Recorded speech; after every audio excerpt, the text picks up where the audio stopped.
A very good afternoon to each one of you. அனைவருக்கும் வணக்கம். It is extremely a pleasure to welcome you all to this 33rd session of Zen Tax Talks. We will start the session in another 2 to 3 minutes. Thank you. A very good afternoon to each one of you. அனைவருக்கும் வணக்கம். It is extremely a pleasure to welcome you all to the 33rd session of Zen Tax Talks. This month is a very special month for income tax return filing. So, crores of taxpayers are due to file their income tax return this month. So இந்த income tax return due date இருக்கிற இந்த மாசத்துல GST ரிட்டர்னுக்கும் or GST ஆக்டுடைய liability implications-க்கும் income டாக்ஸுக்கும் என்ன சம்பந்தம்? இன்கம் டாக்ஸ் ரிட்டர்ன் ஃபைல் பண்ணும்போது என்ன ஆஸ்பெக்ட்ஸ் ஆஃப் GST கவனிக்க வேண்டி இருக்குது? ஸோ அதுதான் வந்து is going to be the subject for today's discussion.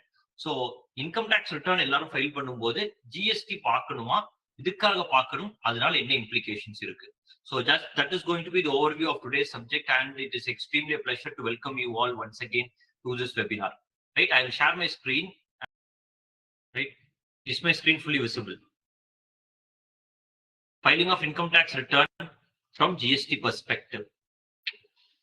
So income tax return வந்துட்டு yearly once தான் ஃபைல் பண்றோம், GST return monthly ஃபைல் பண்றோம். To that extent okay. இப்போ நம்ம ஃபர்ஸ்ட் வந்துட்டு ஒரு ஓவர்வியூவா ஒரு மேக்ரோ லெவல்ல எதனால இந்த சப்ஜெக்ட் ஒரு சிக்னிபிகன்ட் இம்பார்ட்டன்ஸ் அப்படிங்கறது நாங்க யோசிச்சோம் அப்படிங்கறது தான் வந்துட்டு first we have to understand. என்ன பேசிக்கான அனாலிசிஸ் அப்படிங்கறத பார்த்தோம் அப்படின்னா வந்துட்டு last year, that is financial year 22-23 முடிஞ்ச ஃபினான்ஷியல் அந்த இயர் தான் ஐடி ரிட்டர்ன் எல்லாருமே ஃபைல் பண்ணி முடிச்சிருப்பாங்க. ஃபினான்ஷியல் இயர் 23-24க்கு நான் டாக்ஸ் ஆடிட் கேசஸ் எல்லாரும் 31st ஜூலைக்குள்ள இன்கம் டாக்ஸ் ரிட்டர்ன் ஃபைல் பண்ணணும். டாக்ஸ் ஆடிட் கேசஸ்க்கு 31st அக்டோபருக்குள்ள இன்கம் டாக்ஸ் ரிட்டர்ன் ஃபைல் பண்ணணும். ஃபினான்ஷியல் 22-23க்கு total income tax returns filed were 8.18 crores. So டோட்டலா 8+ crore IT returns were filed. Tax audit reports and other forms that were filed ஒரு 1.6 crore returns filed. இது வந்து 31st December வந்து government வந்து ஒரு press release கொடுத்திருந்தாங்க. அன்னைக்கு டியூ டேட் முடிஞ்சோட 1st of January 2024ல கொடுத்திருந்த பிரஸ் ரிலீஸ் வச்சு எடுத்திருக்கிற டீடைல்ஸ். இந்த நம்பரை வந்துட்டு இது வந்து 8.18 crore வந்துட்டு 6.77 crore IT return got filed before 31st of July itself. That is substantially the non-tax audit cases எல்லாருமே வந்துட்டு 31st ஜூலைக்குள்ளே IT return ஃபைல் பண்ணி 1st of August 2023 அன்னைக்கு வந்துட்டு we had some statistics which gave the breakup of the various IT returns file. So ஒவ்வொரு type of IT ரிட்டர்னும் எத்தனை tax payers file பண்ணாங்க அப்படிங்கிற breakup இருந்துச்சு. நம்ம அதை வச்சு பார்க்கும்போது இந்த 6.77ல almost 3.33 crore people filed ITR 1, ஒரு 81 lakh tax payers filed ITR 2, ஒரு 75 lakh tax payers filed ITR 3, 1.81 crore people filed ITR 4. ITR 5, 6, 7 ரிலேட்டடா எல்லாமே வந்துட்டு ஒரு 6 lakh people, ரைட்? ஸோ நம்மளுக்கு சப்ஸ்டான்ஷியலி வந்துட்டு ITR 1 வந்து சப்ஸ்டான்ஷியலி சேலரியாக இருக்கும். ITR 5 to 7 எல்லாருமே வந்து மோஸ்ட்லி அதர் தேன் GST ஆக இருக்கலாம். ITR 2வும் பிசினஸ் கிடையாது. நம்ம இது ஒவ்வொரு ITRம் என்ன அப்படிங்கிறதையும் நம்ம இன்னைக்கே டிஸ்கஸ் பண்ணிடுவோம். During the course of this discussion இந்த ஒவ்வொரு ITRம் எதற்காக யூஸ் பண்ணலாம், எப்போ யூஸ் பண்ணக்கூடாது அப்படிங்கிறதையும் பார்த்துருவோம். இதுக்கும் GSTக்கும் என்ன ஒரு காரிலேஷன் அப்படிங்கிறத சொல்லும் போது ITR 3 and ITR 4 ஜென்ரலி எல்லாருக்கும் தெரிஞ்சது. பேசிக்கலி சொல்லணும்னா இது எல்லாருமே business assessees. So business taxpayers file பண்றது எல்லாமே ITR 3, ITR 4. ITR 3, ITR 4 மட்டுமே பாத்தீங்கன்னா ஈஸியா 2.5 crore டாக்ஸ் பேயர்ஸ் ஃபைல் பண்ணியிருக்காங்க. That is before 31st of July. இந்த 2.5 crores பிளஸ் இன்னொரு அந்த ஒரு கேப் வந்து பாத்தீங்கன்னா இன்னொரு ஒரு 1.2 crores இருக்குது. இந்த 1.2 crores பீப்புளுமே they would also have filed it only later. அதுவும் சப்ஸ்டன்ஷியல் ITR 3 or 4 தான் இருக்கும். ஸோ இந்த ITR 3 and 4ல பிசினஸ் இன்கம்ல இத்தனை பேர் ஃபைல் பண்ணியிருக்காங்களே, இதுல எத்தனை பேர் GST ரெஜிஸ்டர்ட் டாக்ஸ் பேயர்ஸ் ஆக இருக்காங்க? Any guesses from the audience on how many GST registered taxpayers are there in India? Total in இன்னைக்கு ஒரு GST 2017ல கொண்டு வந்தது. GST 2017ல கொண்டு வந்ததுல you can put it across the chat box. 2017ல இருந்து கொண்டு வந்ததுல இருந்து இப்போ 2024 வரைக்கும் எத்தனை taxpayers are there registered for GST? ஏன்னா நம்மளுக்கு இப்போ இன்கம் டேக்ஸ் நம்பர்ஸ் உங்களுக்கு live on the screen, you are able to see it. You can put those numbers in the chat box. Any random number that you think, please.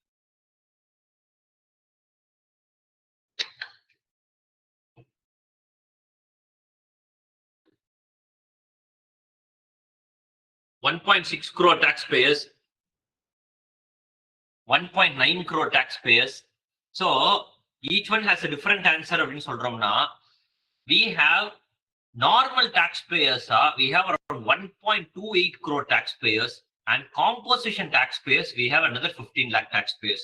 This is what is the official data as on 31st of May 2024, which has 1.28 crore. In the 15 lakh taxpayers, 15 lakh taxpayers, composition taxpayers having turnover less than the prescribed limit, and the taxpayers நம்ம அங்க இருக்கிற ஒரு ITR 4 கூட compute பண்ணலாம். ITR 4 is presumptive taxation.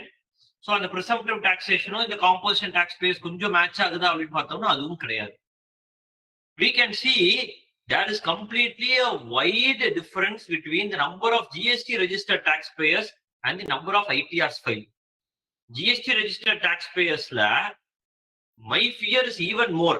என்ன அப்படிங்கறத பார்த்தோம்னா இந்த normal taxpayersக்குள்ள there would be duplication. A single company having registration in multiple states will also be included in this list of normal taxpayers. Corporate companies நிறைய பேருக்கு நிறைய GST registration. தமிழ்நாட்டுல ஒண்ணு, கேரளால ஒண்ணு, கர்நாடகால ஒண்ணு, மும்பைல ஒண்ணு, சாரி மகாராஷ்டிரால ஒண்ணு, டெல்லியில ஒண்ணு அப்படின்னா அவங்களுக்கே ஒரு 5-6 GST registrations இருக்கும். 5-6 GST registrations இருக்கும்போது அதுவும் 1.28 crores உள்ள இன்க்ளூடடாக இருக்குது. So இந்த மாதிரி சொல்லும்போது there is a possibility that many people are filing income tax return but missing even on their basic GST registration requirements. GST applicability தெரியாமல் இருக்கலாம், GST registration எடுக்காமல் இருக்கலாம். இன்கம் டாக்ஸ் ரிட்டர்ன் மட்டும் பேசிக்கலி ஒரு பேங்க் லோன் போகிறதுக்காகவோ இல்ல வேற ஏதாவது supplier கேட்பாரு, என்னுடைய கஸ்டமர் கேட்பாரு அப்படிங்கிற ஒரு சினாரியோ கூட they might be just merely filing income tax returns. Why is this fear even more now for us? என்ன அப்படிங்கறத பார்த்தோம்னா இந்த pre GST regime service tax சினாரியோல எப்போ அந்த சர்வீஸ் டேக்ஸ் கடைசியா முடியும் போது வந்துட்டு there were many service tax notices based on form 26As. 26Asல இவ்வளவு இன்கம் வந்திருக்குது, நீங்க ஏன் சர்வீஸ் டேக்ஸ் ரெஜிஸ்ட்ரேஷன் எடுக்கல, ஏன் நீங்க ரிட்டர்ன் ஃபைல் பண்ணல, இல்ல differences between the values in the service tax return versus income tax returns. These were very big notices that were being issued for service tax itself. ஜிஎஸ்டில இன்னும் அந்த ரெஜிஸ்ட்ரேஷனை எடுக்காதவங்களுக்கு notices இன்னும் வர ஆரம்பிக்கல. மெனி டாக்ஸ் பேயர்ஸ் உங்களுக்கு இத்தனை நாள் நம்ம 32 செஷன்ஸ்ல நம்ம எல்லா டைப் ஆஃப் நோட்டீசஸ் ரிலேட்டடா பேசியிருக்கோம். உங்களுக்கு எல்லாருக்குமே நல்லாவே புரிஞ்சிருக்கும். இப்போ 1 versus 3B, 2A versus 3B இந்த மாதிரி நோட்டீசஸ் வருது. பட் இந்த company within your same corporate group உங்க டைரக்டர்ஸுக்கு அவங்களுக்கு you might be filing ITR 1 or maybe ITR 2. More then 1 house property இருக்கும்போது ITR 2 ஃபைல் பண்ணிட்டு இருக்கலாம். அந்த மாதிரி சினாரியோல அவங்களுக்கு ஜிஎஸ்டி ரெஜிஸ்ட்ரேஷன் தேவையா தேவையில்லையா, அது தேவை இருக்குதா அப்படிங்கிற அனலைஸ் பண்றது ரொம்ப ரொம்ப ரொம்ப ரொம்ப முக்கியம்.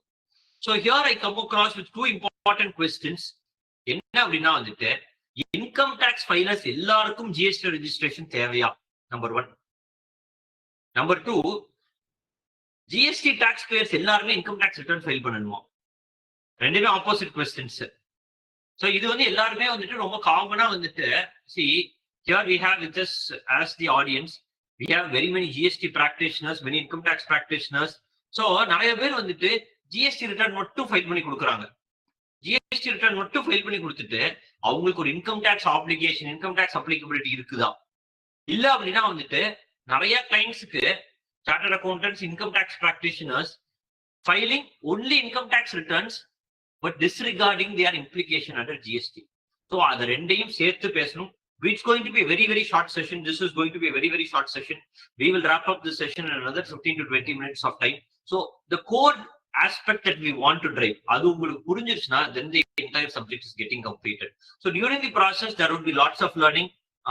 Wait for the various learnings during the various slides coming forward. There are doubts irukku அப்படினா put it across the chat box and I will take each of those questions before the sessions getting completed. So first and the foremost question, ITR 1 file பண்றவங்க GST registration தேவைப்படுதா? நம்ம அந்த last year அந்த August அப்போ கொடுத்திருந்த அந்த press information பியூரோவுடைய statistical release படி almost 3.3 crore taxpayers substantially filed ITR 1. So many number of salary taxpayers. இந்த salary taxpayers so யார் ITR 1 ஃபைல் பண்ணலாம் அப்படின்னா he or she has to be a resident individual. So partnership firm company யாருமே ITR 1 file பண்ண முடியாது. இண்டிவிஜுவலாக இருக்கணும். அந்த இண்டிவிஜுவலும் ரெசிடென்ட் இண்டிவிஜுவலாக இருக்கணும். இருந்து அவங்களோட இன்கம் 50 lakhs கம்மியாக இருக்கணும். என்ன டைப்ஸ் ஆஃப் இன்கம் இருக்கலாம் அப்படின்னு பாத்தீங்கன்னா, சேலரி இருக்கலாம், ஒரே ஒரு ஹவுஸ் ப்ராப்பர்ட்டி இன்கம் மட்டும் இருக்கலாம், பேங்க் இன்ட்ரெஸ்ட் அந்த மாதிரி இருக்கிற அதர் சோர்சஸ் இன்கம் இருக்கலாம். அக்ரி இன்கம் இருந்தால் 5,000 கம்மியாக இருக்கணும். இந்த கண்டிஷன் சாட்டிஸ்ஃபை பண்ற ஒரு டாக்ஸ் பேயராக இருந்தால் அவர் ITR 1 ஃபைல் பண்ணலாம். ஸோ பேசிக்கலி புரிஞ்சுக்கலாம் அப்படின்னா, கேபிட்டல் கெயின்ஸ் இன்கமே இருக்கக்கூடாது, ஷேர் ட்ரேடிங் இருக்கக்கூடாது, ஷேர் சேல் இருந்து இருக்கக்கூடாது, income from business R profession இருக்கக்கூடாது, ஃபாரின் அசெட்ஸ் ஃபாரின் இன்கம் கொஞ்சம் கூட இருக்கக்கூடாது, ஒரு ஹவுஸ் ப்ராப்பர்ட்டிக்கு மேல இருக்கக்கூடாது. இந்த சினாரியோக இருந்தால் ரைட், தென் ஏன்னா நிறைய பேர் கேட்கறது உண்டு, சார் எனக்கு ஒரு ப்ராப்பர்ட்டி மட்டும் ஹவுசிங் லோன்ல இருக்கு சார், ஒரு ப்ராப்பர்ட்டி வாடகைக்கு விட்டுருக்கேன் சார். சார் 2 ப்ராப்பர்ட்டியும் காட்டணும், then you can not file ITR 1 basically. So இந்த மாதிரி தான் ஒரு பிக் சங்க், ஒரு 3.3 crore டாக்ஸ் பேயர்ஸ்ல இவங்களுக்கு வருவதற்கு வாய்ப்புண்டா அப்படின்னு கேட்டீங்கன்னா இன்கம் ஃப்ரம் ஹவுஸ் ப்ராப்பர்ட்டியும் இன்ட்ரெஸ்ட் இன்கம் இந்த மாதிரி இன்கம் எல்லாம் சேர்த்து 20 lakhsக்கு மேல போகும்போது then the requirement of GST is mandatorily தான். ஸோ எல்லாருமே சார் எனக்கு ஹவுஸ் ப்ராப்பர்ட்டி இன்கம்ங்கிறது ரெண்டல் இன்கம் தான், அந்த ரெண்டல் இன்கம்க்கு GST உண்டா அப்படின்னு, ரெண்டல் இன்கம் கண்டிப்பா GST உண்டு. GST பொறுத்த வரைக்கும் turnover limit 20 lakh rupees. So 20 lakh rupeesக்கு மேல உங்களுக்கு rental income plus interest income. So interest income ஒரு 6 lakh rupees இருக்குது, ரெண்டல் இன்கம் ஒரு 15 lakh rupees இருக்கு அப்படின்னா தென் 21 lakh rupees ஆயிடுச்சு. 21 lakh rupees ஆகும்போது then you are mandatory required to take a GST registration. So இந்த இடத்துல இது includes aggregate turn over also. இந்த இடத்துல there is no share trading. ஏன்னா ஷேர் ட்ரேடிங்லாம் இருந்துச்சுன்னா ITR 1 ஃபைல் பண்ண முடியாது. நம்ம பேசிக்கலி பாக்குறது ஹவுஸ் ப்ராப்பர்ட்டி இன்கம் இருந்தால் then it becomes required. House property இன்கம்லயும் ஒரு சின்ன கொஸ்டின். ஹவுஸ் ப்ராப்பர்ட்டி இன்கம் சொல்றோம் சார், அது வீடாக இருந்தால் என்ன, கமர்ஷியல் ப்ராப்பர்ட்டியாக இருந்தால் என்ன? இன்கம் ஃப்ரம் ஹவுஸ் ப்ராப்பர்ட்டியில ஹவுஸ் ப்ராப்பர்ட்டி அப்படின்னு சொல்லும் போது வீட்டு வாடகை மட்டும் தான் ஹவுஸ் ப்ராப்பர்ட்டி இன்கம்ல வருமா, இல்ல கமர்ஷியல் ப்ராப்பர்ட்டி ஒரு கடை கட்டி வாடகைக்கு விட்டு இருந்தால் அதுவும் ஹவுஸ் ப்ராப்பர்ட்டி இன்கம்ல தான் வருவோம். இன்கம் டாக்ஸ் ஆக்ட் ப்ரொவிஷன்ஸ் பொறுத்த வரைக்கும் ரொம்ப ரொம்ப கிளியர். நம்மளுக்கு எனி ப்ராப்பர்ட்டி அது ஹவுஸ் ப்ராப்பர்ட்டி அப்படின்னு சொன்னா அது வீடுங்கிறது கிடையாது. Even commercial property let out would be falling under income from house property. Income from house property அப்படின்னு சொல்லும் போது உங்களுக்கு எல்லாருக்குமே தெரிஞ்சிருக்கும் 30% ஸ்டாண்டர்டா டிடக்ஷன் எடுத்துக்கலாம். ஸோ அண்டர் செக்ஷன் 24 30% அப்படியே இன்கம் ஃப்ரம் ஹவுஸ் ப்ராப்பர்ட்டி டைரக்டா டிடக்ஷன் எடுத்துக்கலாம்.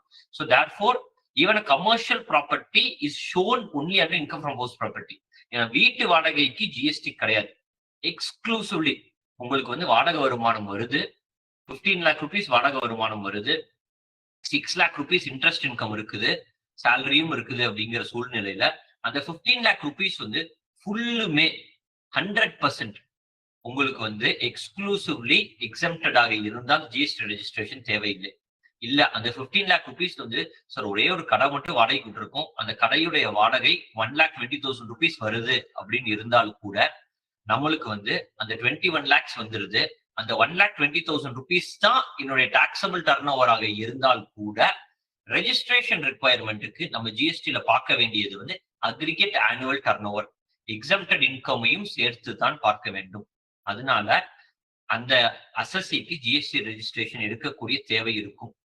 எதனால இதை திருப்பி அழுத்தி சொல்றேன் அப்படின்னு பாத்தீங்கன்னா, நிறைய இடத்துல பிரைவேட் லிமிடெட் கம்பெனிஸ்ல ஆர் ஈவன் லிஸ்டட் கம்பெனிஸ்ல கூட டைரக்டர்ஸுக்கு டைரக்டர் சேலரி கொடுப்பாங்க, டைரக்டருக்கு இன்ட்ரெஸ்ட் இன்கம் இருக்கும், டைரக்டருக்கு ரெண்ட்டும் கொடுப்பாங்க. டைரக்டருக்கு ரெண்ட் கொடுக்கும்போது அந்த ரெண்டல் இன்கம் ஏன்னா building the property of the company the property used by the company belongs to the director. So அந்த ரெண்டல் இன்கம் போடுறாங்க. அந்த ரெண்டல் இன்கம் போடும்போது ஆட்டோமேட்டிக்கா GST இம்ப்ளிகேஷனும் இருக்கும். இப்போ வரைக்கும் நோட்டீஸ் வந்திருக்குதா அப்படின்னா இப்போ வரைக்கும் இன்னும் பார்க்க ஆரம்பிக்கல. பட் இது GST வருமா அப்படின்னா 100% வரும். So take due care of this important aspect. Next we go to ITR 2. யாரெல்லாம் ITR 2 ஃபைல் பண்ணலாம்? ITR 2 பொறுத்த வரைக்கும் ஒரு 81 lakh டாக்ஸ் பேயர்ஸ் ஃபைல் பண்ணியிருக்காங்க. ஸோ இது யாருக்கெல்லாம் அப்படின்னா salary டாக்ஸ் பேயராகத்தான் இருப்பாங்க. அங்க அப் டு 50 lakh rupees தான் இருந்தால் மட்டுமே he can file under ITR 1. 50 lakhsக்கு மேல இருக்கும் பொழுதும் number 1. Number 2, he is not a resident. ரெசிடென்டாக இல்லாமல் இருந்தால் கூட he can file an ITR2. ஏன்னா residential status is one of the most important concept under income tax. A person has to be classified into or identified whether he is a resident or whether he is a resident கீழே resident ordinary resident, resident not ordinarily resident. Next அதை வச்சுதான் வந்து எந்த income taxable in India அப்படிங்கறத பார்ப்போம். தென் நான் ரெசிடென்டா அப்படின்னு பார்ப்போம். ஸோ ஒரு நான் ரெசிடென்டாக இருந்தால் அவங்க ITR1 ஃபைல் பண்ணவே முடியாது.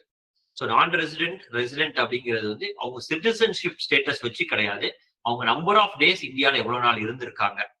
ஸோ இந்தியாவில் அவங்க 182 டேஸ் ஆர் மோர் இருந்திருந்தாங்க அப்படின்னா simple rule they are a resident. 182 days, there are other additional rules also, but simple rule 182 days கம்மியா இருந்தவங்க generally they go on to become a non-resident. So அவங்க வந்து ITR1 file பண்ண முடியாது even though they have salary income only. So அவங்க salary income multiple house properties இருந்தாலும் then you need to go only with ITR2. Sir இதுல வந்து நிறைய பேர் கேட்கறது வந்து என்ன அப்படின்னா ஒரு ப்ராப்பர்ட்டி செல்ஃப் ஆக்கியபைட், ஒரு ப்ராப்பர்ட்டி ரெண்டட், நான் ரெண்டு ப்ராப்பர்ட்டியும் காட்டணுமா அப்படின்னா ரெண்டு ப்ராப்பர்ட்டியும் காட்டணும். That will give you a lot of benefit. ஏன்னா செல்ஃப் ஆக்கியபைட் ப்ராப்பர்ட்டிக்கு சப்சிக்வெண்டா நீங்க வந்து ஒரு லோன் வாங்குனீங்கன்னா கூட அன்னைக்கு வந்து அந்த லோனை டிடக்ஷனா காட்டணும் அப்படின்னா அந்த செல்ஃப் ஆக்கியபைட் ப்ராப்பர்ட்டியும் நீங்க காட்டியிருந்தாலே it will be very very helpful. Self occupied ப்ராப்பர்ட்டிக்கு income from house property is 0, but still for proper disclosure please ensure that income from house property is self occupied show it as nil. Capital gains, நிறைய salary taxpayers-க்கு capital gain income இருக்குது, நிறைய பேர் disclose பண்றது இல்லை. capital gain அப்படிங்கிறது வந்துட்டு whenever there is sale of property. property sir வருஷம் வருஷம் ப்ராப்பர்ட்டி சேல் பண்ணிட்டு இருக்க போறேன்னா no.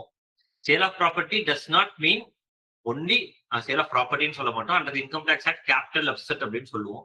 So sale of property அப்படின்னு சொல்லும் போது ஒன்லி இமூவபிள் ப்ராப்பர்ட்டி மட்டும் கிடையாது, it could even be sale of shares. Shares and securities அதனுடைய ஷேர் சேல்ஸ் இருந்துச்சுன்னா கூட that would also fall under capital gain.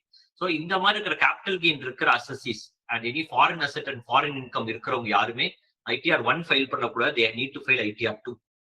So யார் ITR2 ஃபைல் பண்ணவே முடியாது அப்படின்னு பாத்தீங்கன்னா பிசினஸ் ஆர் ப்ரொஃபஷன் இன்கம் இருந்துச்சு அப்படின்னா they cannot file ITR2 at all. Business இன்கமாக இருந்துச்சுன்னா கூடவே they cannot file ITR2, they need to go only to ITR3 or ITR4. So இவங்களுக்கு ஜிஎஸ்டி ரெஜிஸ்ட்ரேஷன் தேவைப்படுமா இல்லையா? இந்த ஷேர் ட்ரேடிங் இருக்குது சார். ஷேர் ட்ரேடிங்ல வந்துட்டு ரெண்டு டைப் சார் பேசிக்கலி. ஒன்னு வந்து ஹோல்டு பண்ணி விற்கிறது, இன்னொன்னு டே ட்ரேடிங் பண்ணுவாங்க. டே ட்ரேடிங் பண்ணும்போது வந்து பாத்தீங்கன்னா வந்துட்டு ஹியூஜ் வேல்யூ ஆஃப் சேல்ஸ் இருக்கும். ஏன்னா வந்து டெய்லி வந்துட்டு மணி கொடுத்து பண்ண மாட்டாங்க, ஸ்பெகுலேட்டிவ் இன்கம் மாதிரி இருக்கும். ஸோ அந்த மாதிரி இருக்கிற சிச்சுவேஷன்ல வந்துட்டு ஜிஎஸ்டி ரெஜிஸ்ட்ரேஷன் தேவைப்படுமா இல்லையா அப்படிங்கறத பாக்குறதுக்கு அது மெயினானது. Multiple house properties, so already நம்ம ITR1 ரிலேட்டடாவே பேசணும். சிங்கிள் ஹவுஸ் ப்ராப்பர்ட்டி இருந்தாலே அங்க வரணுங்கிறத பேசணும். இங்க மல்டிபிள் ஹவுஸ் ப்ராப்பர்ட்டிஸ் எதுவாக இருந்தாலும் 20 lakhsக்கு மேல அக்ரிகேட் ஆனுவல் டர்ன்ஓவர் தாண்டிச்சுன்னா வரணும். ட்ரேடிங் இன் செக்யூரிட்டிஸ், செக்யூரிட்டிஸோட சேல் வேல்யூ இந்த வருஷம் செக்யூரிட்டிஸோட பை வேல்யூ 40 lakhs, செக்யூரிட்டிஸோட sale value 45 lakhs, 5 lakh rupees income. இதுல நான் சேல் வேல்யூ அந்த 45 lakhs பார்க்கணுமா இல்ல 5 lakhs ஆஃப் கெயின் மட்டும் பார்த்தா போதுமா? What should I look into it? So இந்த அக்ரிகேட் ஆனுவல் டர்ன்ஓவர் அப்படின்னு சொல்லும் போது வந்துட்டு this is a very contentious subject, right? Aggregate annual turnover அப்படிங்கிறது வந்துட்டு includes value of all taxable supplies. GST சொல்லும் போது value of all taxable supplies சொல்லுவாங்க. டாக்ஸபிள் சப்ளையோட டெஃபினேஷன் உள்ள போகும்போது they go on to say it includes exempted supplies also. So இந்த ஷேர் ட்ரேடிங் வந்து ஒரு exempted சப்ளையா இல்லையா அப்படின்னு சொல்லி பார்க்கும்போது we have exempted supply of goods or services. exempted supply அப்படின்னு மட்டும் சொல்லாமல் exempted supply of goods or services அப்படின்னு சொல்றாங்க. So shares and securities are neither goods nor services அப்படிங்கிற ஒரு இன்டர்பிரிட்டேஷன்ல ஷேர் ட்ரேடிங் வந்துட்டு ஈவன் அபவ் rupees 20 lakhs ஆகி இருந்தால் கூட சரி. ஏன்னா வந்துட்டு நான் 20 lakhs திருப்பி சொல்றேன். ஏன்னா வந்து with respect to goods it is 40 lakhs, with respect to goods it is 40 lakhs, but we are all dealing mainly with respect to ITR1 and 2. ITR1 and 2 பேசும்போது இது எல்லாமே சர்வீசஸ் ஆக கேட்டகரியாக வரும். எது ரெண்டல் இன்கம், பேங்க் இன்ட்ரெஸ்ட், இதெல்லாமே rental income, இதெல்லாமே services ஆக வர்றதுனால they are considering the limit of only rupees 20 lakhs. So இந்த சிச்சுவேஷன்ல then share trading income need not be included is one line of interpretation to say, because shares and securities are neither goods nor services. And another scenario, இல்ல அது வந்து exempted supply தான், அது ஒரு supply அப்படின்னு சொல்லும்போது then registration becomes mandatory. So registration வந்துட்டு நிறைய பேர் இன்னொரு question that often comes is, sir GST registration எடுத்து வச்சுக்கிறேன், டாக்ஸபிள் டர்ன் ஓவர் 20 lakhsக்கு மேல போனா மட்டும் டாக்ஸ் கட்டிக்கலாமா? ஏன்னா இது சர்வீஸ் டாக்ஸ் சினாரியோல அப்படி இருந்துச்சு. சர்வீஸ் டாக்ஸ் நம்பர் இருக்கும், but he will not be a tax paying he will not be a taxpayer. He will be a registered person under service tax, but he will not be paying tax under the Finance Act 1994. என்ன அப்படிங்கிறது basically பார்த்தோம் அப்படின்னு பார்த்தாலே 10 lakhsக்கு மேல போனா service tax கட்டினா போதும், number மட்டும் வச்சுக்கலாம். ஜிஎஸ்டி வந்தோடனே they said no, once you are registered you need to mandatorily pay that amount.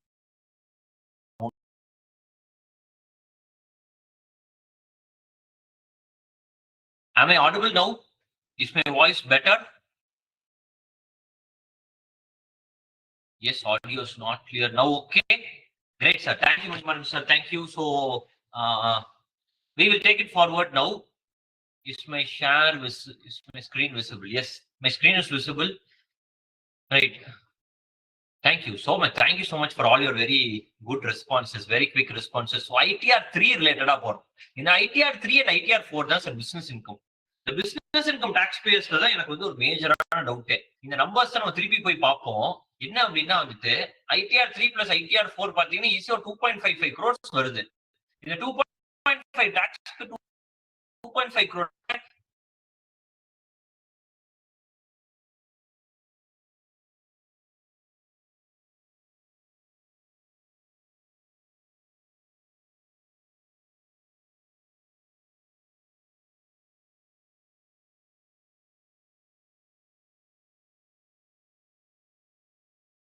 Plus வந்துட்டு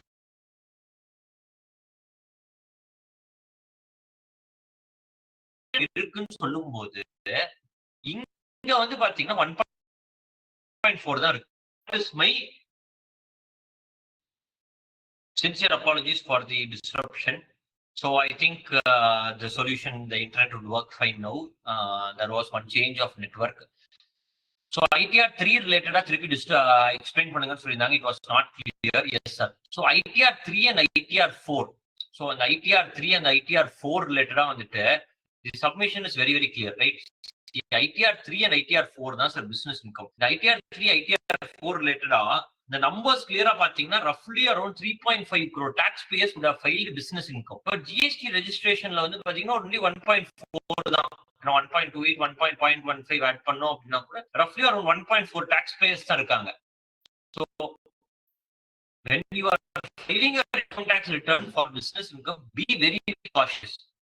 Do very clearly understand that there's any obligation for you to take a GST registration. So any tax registration with respect to goods இருந்தால் exclusively dealing in goods அப்படின்னா up to 40 lakh rupees GST registration கிடையாது. But once it crosses the limit, you need to take a GST registration.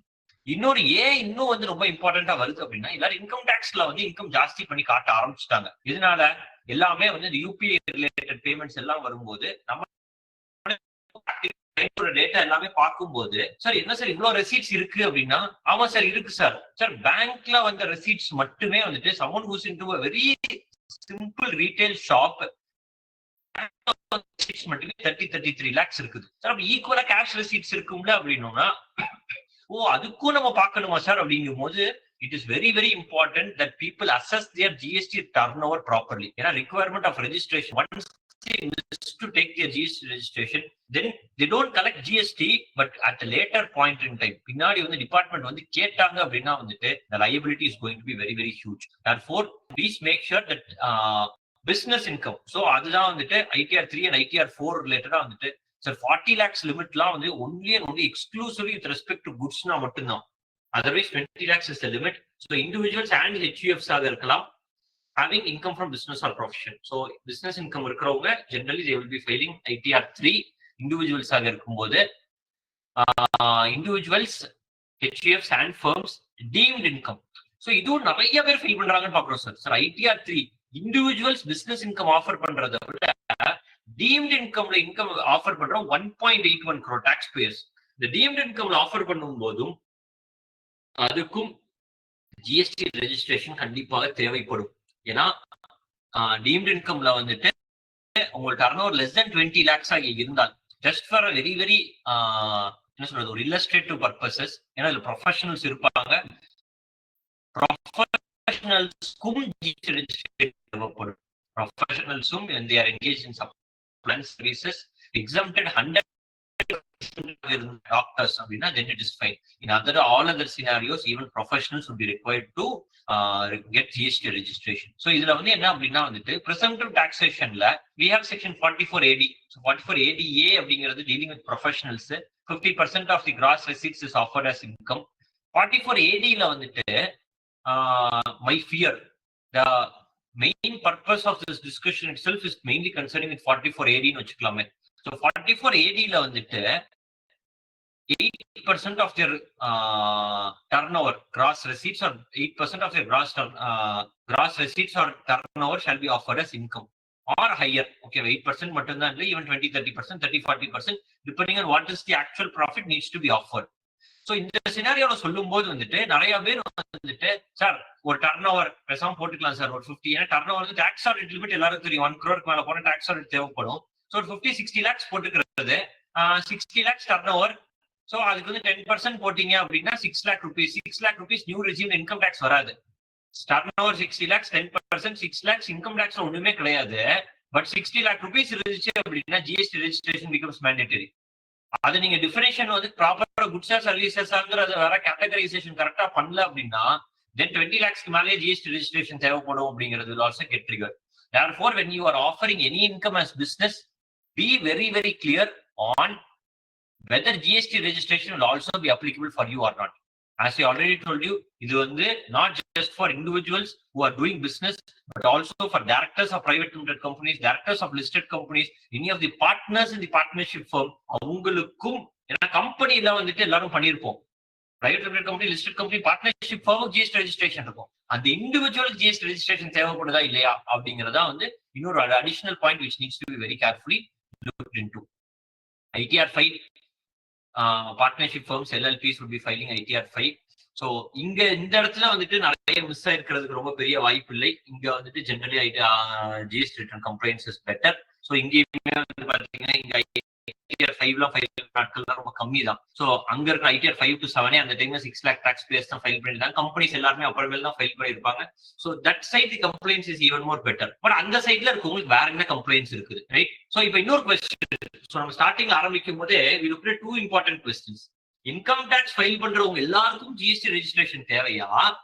கொரோனரியும் இருக்குது, GST registration வச்சிருக்கவங்க எல்லாரும் income tax return file பண்ணணுமா? That is also another important, very important question that needs to be addressed.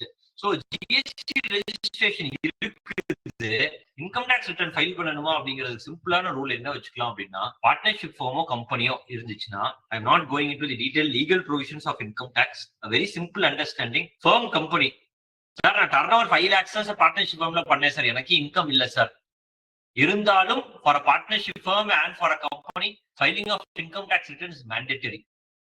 Individuals or HUF loss இருந்தால் கண்டிப்பா you need to file an income tax return because the loss can be carried forward and set off in the subsequent year. Individuals பொறுத்த வரைக்கும் say business income இருக்கட்டும், income from house property இருக்கட்டும், rental income, interest income, so you might have very nominal salary income also, but whenever your income exceeds the limit of rupees 2.5 lakhs, you are obligated to file an income tax return, right? So நிறைய பேர் வந்துட்டு sir 7 lakhs சொல்லி tax கிடையாது sir அப்படின்னா income tax return file பண்ண வேண்டியது இல்ல அப்படின்னாங்கன்னா, no. Once your income exceeds that basic exemption limit of rupees 2.5 lakhs, you are mandatorily required to file your income tax return. Other aspects வேற இங்கெல்லாம் வந்துட்டு ஜிஎஸ்டிக்கும் இங்கேயும் there is some correlation, right? The video is closed. Okay, fine. So now I think it's proper. So other couple of other important aspects for companies, that is partnership firms, companies எல்லாருக்குமே வந்துட்டு that is there is one section under of the Income Tax Act which is section 43B. If GST is collected and it is not paid to the government within the statutory time period, then it will be deemed to be income. if it is not paid within the due date of filing income tax return. So other section 43B. Statutory payments, that is including GST, are allowed only on actual payment. இது வந்து அந்த relevant financial year அதுக்குள்ள கெட்டலை becomes your income. Expenditure reporting, tax auditor will discuss it later, but just that I thought only one slide. Expenditure reporting, we have clause 44 in 3CD. This is the tax audit report. Adula ரொம்ப detailed categorization is required. Total expenditure la எவ்வளோ வந்துட்டு relating to GST related tax payers, எவ்வளோ வந்துட்டு to other suppliers. GST registered tax payers கிட்ட இருந்து உங்களோட inward supplies ஜாஸ்தியாக இருக்கும் பொழுது உங்களோட இன்கம் டாக்ஸ் ஸ்க்ரூட்டினி பிக்கப் பண்ற scenario will also get lower. Next வந்துட்டு எவ்வளோ வந்து உங்களோட ஜிஎஸ்டியில் எக்ஸம்ப்டட் சப்ளைஸ். ஸோ இன்கம் டாக்ஸ்ல வந்துட்டு நீங்க எவ்வளவு செலவுகள் எக்ஸ்பென்சஸ் இருக்குதோ அந்த எல்லா எக்ஸ்பென்ஸையுமே என்ட்ரி லெவல்ல you need to segregate into whether the expenditure is towards GST registered tax payer or towards an exempted supply or to an entity who's under a composition scheme or it is to other registered entities. So that correlation is something which is also required between both income tax and GST. Then one more other important thing is, இப்போ GST வந்து நிறைய notices வருது, இல்ல income tax return அப்பவே tax audit ரிப்போர்ட்ல கூட இந்த ஒரு disallowance mention ஆகலாம், இல்ல இன்கம் டாக்ஸ் ரிட்டர்ன்ல நீங்களே கூட இந்த disallowance காட்டலாம். So what do you do if there is any personal expense debited in the profit and loss account? It is shown as a disallowance under section 37. If you basically look at section 37, it is actually an allowing section. Section 37(1) goes on to say that expenditure incurred wholly and exclusively for the purposes of business or profession.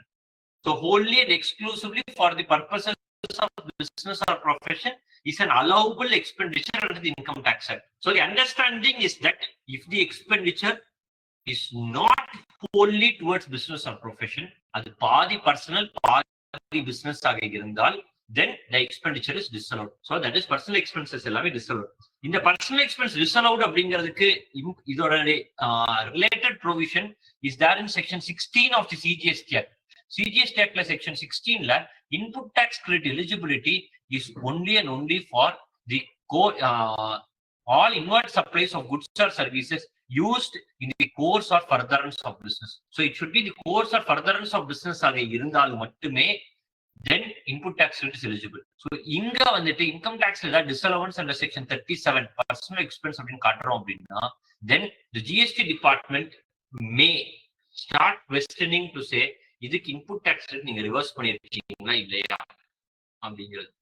So இதே மாதிரிதான் வந்துட்டு input tax டிஸ்அலவன்ஸ், ஏன்னா already வந்துட்டு இந்த not in the course or furtherance of business சொல்லி நிறைய notices வருது. So not in the course or furtherance of business நீங்க ஜிஎஸ்டில இன்புட் டாக்ஸ் டிஸ்அலவுட் அப்படின்னு சொல்லி அக்செப்ட் பண்ணீங்க அப்படின்னா, தென் இன்கம் டாக்ஸ் ஆக்ட்லயும் அந்த expenditure would be disallowed. So these are some correlation between the Income Tax Act and the GST provisions.